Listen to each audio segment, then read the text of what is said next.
அனைவருக்கும் வணக்கம். இன்றைய பதிவில் நம்ம பார்க்க இருக்கிறது சப்த ரிஷிகளில் முக்கியமானவரான கௌதம மகரிஷி அவர்களை பற்றி தான். இவர் ரகுகுண முனிவரின் மகன், அங்கீரச வம்சத்தைச் சேர்ந்தவர். இவருக்கு அட்சபாதர் அப்படின்னும் இன்னொரு பேர் இருக்குது. சமஸ்கிருதத்தில் பல மந்திரங்களை கண்டுபிடித்த வேதகால மகரிஷிகளில் இவரும் ஒருவர். ரிக்வேதத்தில் இவருடைய பெயருடன் பல பாடல்கள் இருக்கின்றன. கௌதம முனிவர் அனைத்து சப்த ரிஷிகளிலும் மிகவும் சிறந்தவர். அவர் பிரபஞ்சத்திலேயே மிகவும் அழகான பெண்களில் ஒருவரான அகல்யாவை மணந்தார். இவருக்கு வாமதேவர் மற்றும் நோதர்கள் என்று 2 மகன்கள் பிறந்தனர். மகன்கள் இருவரும் மந்திரங்களை கண்டுபிடித்தார்கள். இராமாயண காலமான திரேதாயுகம் மற்றும் மகாபாரத காலமான துவாபர யுகம் ஆகிய 2 யுகங்களிலும் கௌதம முனிவர் வாழ்ந்ததாக குறிப்பிடப்பட்டிருக்கின்றது. கௌதமரின் சில பிரபலமான சீடர்கள்னு குறிப்பிட்டோன்னா சாண்டில்யர், கார்க்கியர் மற்றும் பரத்வாஜர் ஆகியவர்கள் முக்கியமான சீடர்கள். தவ வலிமை வாய்ந்த கௌதமர் எப்படி அகலிகையை மணந்து கொண்டார் என்பதை பற்றி பார்க்கலாம். தேவர்களும் அசுரர்களும் அமிர்தம் வேண்டி பார்க்கடலை கடைந்தபோது அதிலிருந்து வெளிப்பட்டது காமதேனு என்கிற தெய்வீக பசு. அதை மகரிஷிகள் எடுத்துக்கொண்டனர். அடுத்ததாக தோன்றிய உச்சை சிரவஸ் என்ற வெண்ணிற குதிரையை மகாபலி சக்கரவர்த்தி எடுத்துக்கொண்டார். பிறகு வெளிவந்த ஐராவதம் என்ற வெள்ளை யானையையும் பாரிஜாத மரத்தையும் தேவேந்திரன் ஏற்றுக்கொண்டான். பின்னர் அப்சரஸ்ரீகள் புடைசூழ மகாலட்சுமி தோன்றுகின்றாள். அவளையும் கௌஸ்துபம் என்ற இரத்தின ஹாரத்தையும் ஸ்ரீமன் நாராயணன் எடுத்துக்கொள்கின்றார். அதன் பிறகு மயக்கம் தரும் மதுவுக்கு தலைவியான வாருணி தேவி தோன்றுகின்றாள். அவளை ஹரியின் அனுமதியுடன் அசுரர்கள் எடுத்துக்கொள்கிறார்கள். அதன் பிறகும் பார்க்கடலை தொடர்ந்து கடைந்தபோது அலங்கார பூஷிதையாக அழகான கன்னி ஒருத்தி தோன்றுகின்றாள். மேகக்கூட்டத்தில் ஒளிரும் நட்சத்திரமாக பிரகாசித்த அவள்தான் அகலிகை. அவளுடைய அழகில் மதிமயங்கிய இந்திரன் அவளை தன்னுடையவள் ஆக்கிக் கொள்ள விரும்புகின்றான். அதே நேரம் மகா தவசீலரான கௌதம முனிவரும் அகலிகையை தன் மனைவியாக்கிக் கொள்ள விரும்புகின்றார். இந்த இருவரும் தங்கள் விருப்பத்தை பிரம்மதேவரிடம் தெரிவிக்கின்றனர். உடனே பிரம்மதேவர் ஒரு போட்டியின் மூலமே இதற்கு தீர்வு காண முடியும் என்று கருதி இருவரையும் நோக்கி, மகத்தானவர்களே, உங்கள் ஆசை நியாயமானதுதான். ஆனால் உங்களில் ஒருவர் மட்டுமே இந்த கன்னியை அடைய முடியும்.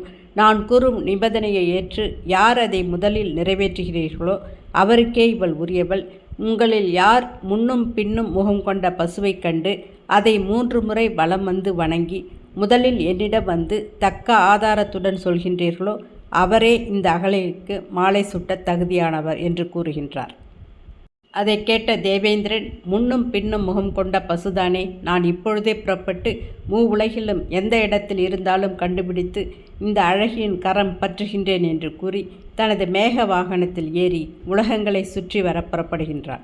கௌதமரோ பிரம்மனின் நிபந்தனையை கேட்டு சோர்வடைகின்றார். முன்புறமும் பின்புறமும் முகம் கொண்ட பசு எங்கே இருக்கின்றது? அதை இதுவரை நான் பார்த்ததே இல்லையே. நான் எப்படி அதை காண முடியும் என்று எண்ணியவர், சரி, நம்மால் ஆவது ஏது, ஈசன் விட்ட வழி என்று தீர்மானித்து ஈஸ்வர தியானத்தில் அமர்கின்றார். அப்போது நாரதர் அங்கு வருகின்றார். கௌதமர் அவரை வரவேற்று உபசரித்தார். அப்போது நாரதர், மகரிஷி, தங்கள் உள்ளத்தில் உள்ள ஆசையையும் பிரம்மதேவரின் நிபந்தனையையும் எனக்கு தெரியும். வாருங்கள், அருகில் ஒரு கோசாலை இருக்கின்றது. அங்கே சென்று முன்னும் பின்னும் முகம் கொண்ட பசு உள்ளதா என்று பார்க்கலாம் என்று கூறுகின்றார். இதை கேட்டு கௌதமர் மகிழ்ச்சி அடைந்தார். பசுக்கள் நிறைந்த அந்த கோசாலைக்கு இருவரும் செல்கின்றனர். ஆனால் அங்கு அவர்கள் தேடிய பசு தென்படவில்லை. கௌதமர் மனம் சோர்வடைந்தது. நாரதரை பார்த்து, கர்ப்பத்தில் உண்டாகும் மாற்றங்களினால் அபூர்வமாக 1-2 பசுக்கள் 2 தலை கொண்ட கன்றை ஈணுவதை பார்த்திருக்கின்றேன். ஆனால் முன்னும் பின்னும் சிரங்கள் கொண்ட பசுவை நான் கண்டதில்லை என்று கூறுகின்றார். தான் விரும்பிய அகலிகை தனக்கு கிடைப்பாளோ மாட்டாளோ என்ற ஆதங்கம் ஒரு பக்கம், போட்டியில் இந்திரன் வெற்றி பெற்றால் அதனால் தனக்கு ஏற்படும் சிறுமை மறுபுறம், இதை எண்ணி பெரும் கலக்கத்தில் இருந்தார் கௌதம முனிவர். அப்போது கௌதமரே, கவலைப்படாதீர், நான்முகன் கூற்று தவறாகாது. அதோ பாருங்கள், முன்னும் பின்னும் முகங்கள் கொண்ட கோமாதா என்று குதூகலத்தோடு ஒலித்த நாரதரின் குரலை கேட்ட கௌதமர் அவர் சுட்டிக்காட்டிய திசையில் பார்க்கின்றார். அங்கே பசு ஒன்று கன்றை ஈன்று கொண்டிருந்தது. பசுவின் பின்புறம் வெளிப்பட்ட கன்றின் முகம் பார்ப்பதற்கு பரவசமாக இருந்தது. முன்னும் பின்னுமாக 2 பசு முகங்கள் தெரிவது போல் அந்த காட்சி சட்டென உணர்த்தியது. அதைக் கண்டு உள்ளம் பூரித்த கௌதமர் நாரதருக்கு நன்றி தெரிவித்துவிட்டு விரைந்து சென்று அந்த பசுவை மும்முறை வலம் வந்து நமஸ்கரிக்கின்றார். பின்னர் நாரதர் உடன் வர பிரம்மதேவரை சந்தித்து முன்னும் பின்னும் முகம் கொண்ட பசுவை தான் பார்த்து வந்த விவரத்தை கூறுகின்றார். நாரதரும் கௌதமரின் கூற்றை ஆமோதிக்கின்றார். அதை கேட்டு மிகவும் திருப்தியடைந்த பிரம்மன் அகலிகையை கௌதமருக்கு வேத முறைப்படி மணமுடித்து வைக்கின்றார். அப்போது மூவுலகை சுற்றி வந்தும் பிரம்மன் குறிப்பிட்ட பசுவை காண முடியாமல் மனச்சோர்வுடன் பிரம்மனது இருப்பிடத்தை இந்திரன் வந்து சேர்கின்றான். அங்கே கௌதமர் பிரம்மனின் நிபந்தனையை பூர்த்தி செய்து போட்டியில் வெற்றி பெற்று அகலிகையின் கரம் பற்றி ஆனந்தமாக இருப்பதை பார்க்கின்றான். எனக்கு கிடைக்க வேண்டிய இந்த எழிலான பெண் போயும் போயும் மரவுரி அணிந்து தாடையும் மீசியுமாக ரோமக்காடாக இருக்கும் இந்த முனிவருக்கு மனைவியாகிவிட்டாலே இது எந்த வகையில் நியாயமாகும்? இவள் இருக்க வேண்டியது தேவலோகம் அல்லவா என்று பொறுமுகின்றான். ஆயினும் அகலிகை மீது இந்திரன் கொண்ட வேட்கை சற்றும் தணியவில்லை. அது அவனுள் கடந்து கொண்டே இருந்தது. அதன் விளைவுதான் பின்னர் ஒரு நாள் அகலிகையின் இருப்பிடத்துக்கு சென்று நெறி தவறி நடந்த அந்த செயல். மோக வயப்பட்டவனுக்கு பயமும் இல்லை, வெட்கமும் இல்லை. இராமாயணத்தின்படி கௌதம முனிவர் ஒரு முறை அதிகாலையில் கங்கை நதியில் குளிக்கச் சென்றார். இந்திரன் கௌதமரின் மனைவி அகல்யாவை கவர்ந்தார். இந்திரன் ரிஷியின் தோற்றத்தை கொண்டு அவளுடைய கணவர் நதியில் குளிக்க சென்றபோது அகல்யையை கவர்கின்றார். முனிவர் ஆசிரமத்திற்கு திரும்பிய போது இந்திரன் தனது தோற்றத்தைப் போலவே வெளியே வருவதை பார்க்கின்றார்.